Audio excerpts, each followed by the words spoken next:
It's a story that rekindles that little spark of hope in all of us, the dream of discovering hidden treasure in the most unlikely of places.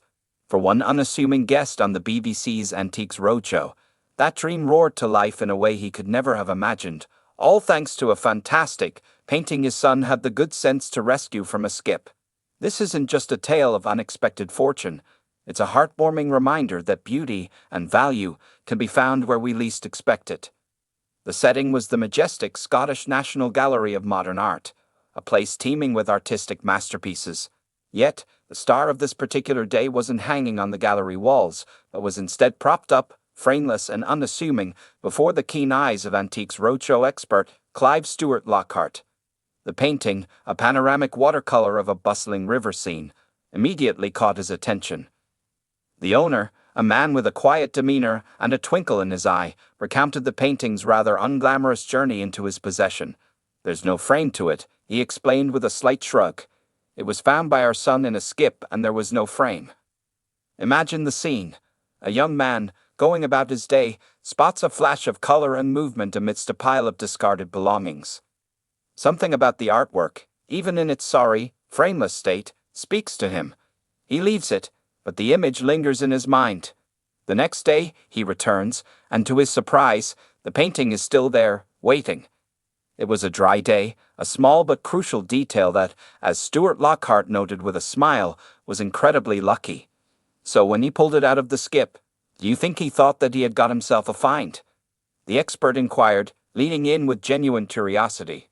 The owner's response was refreshingly honest. "No, I think he was just attracted to the painting as it was. He wasn't thinking of monetary value. He simply saw something that resonated with him. It was an act of pure, unadulterated appreciation for art, a sentiment that Stuart Lockhart found very sensible." This is where the story truly begins to unfold, where a discarded object starts its transformation into a cherished treasure.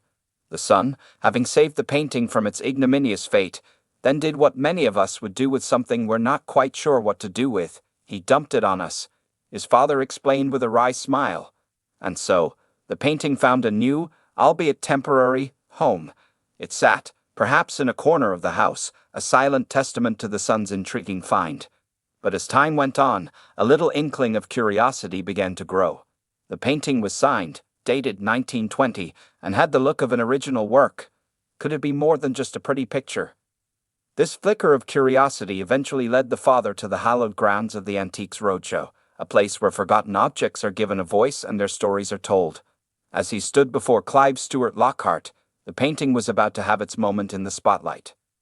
"I think it's a fantastic picture," Stewart Lockhart declared, his expert eyes dancing across the vibrant scene.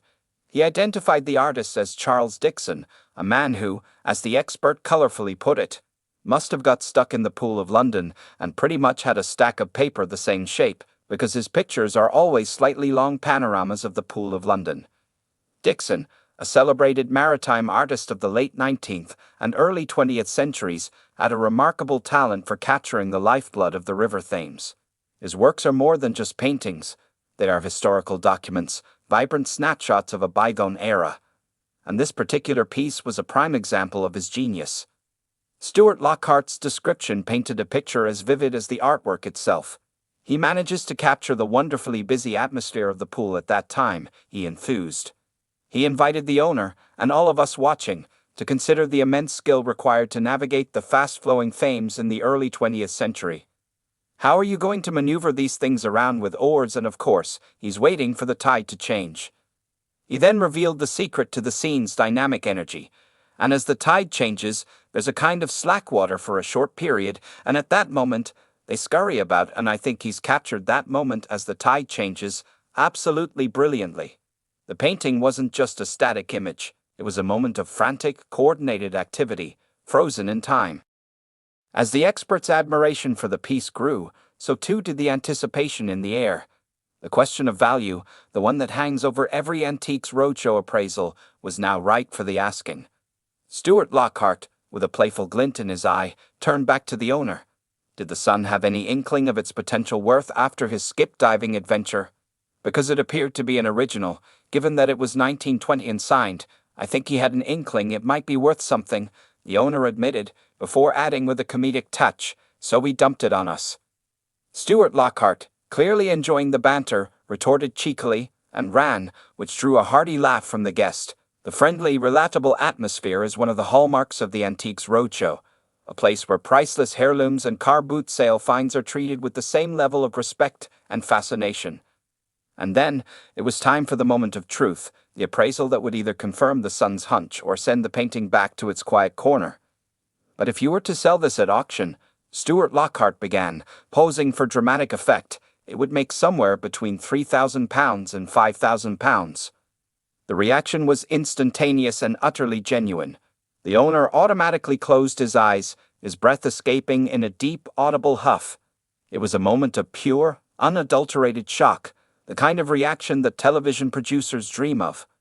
The figure, for a painting that was literally hours away from being landfill, was simply staggering.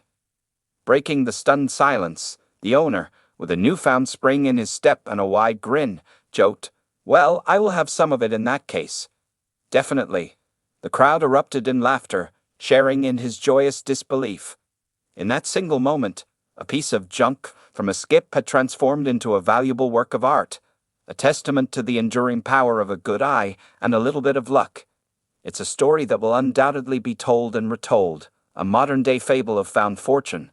But beyond the monetary value, this story is a celebration of the unexpected joys in life.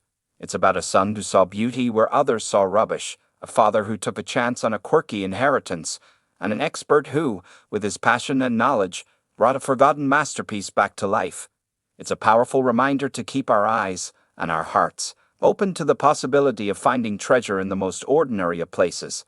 After all, you never know what fantastic finds might be waiting for you, just around the corner, or perhaps in the bottom of a nearby skip.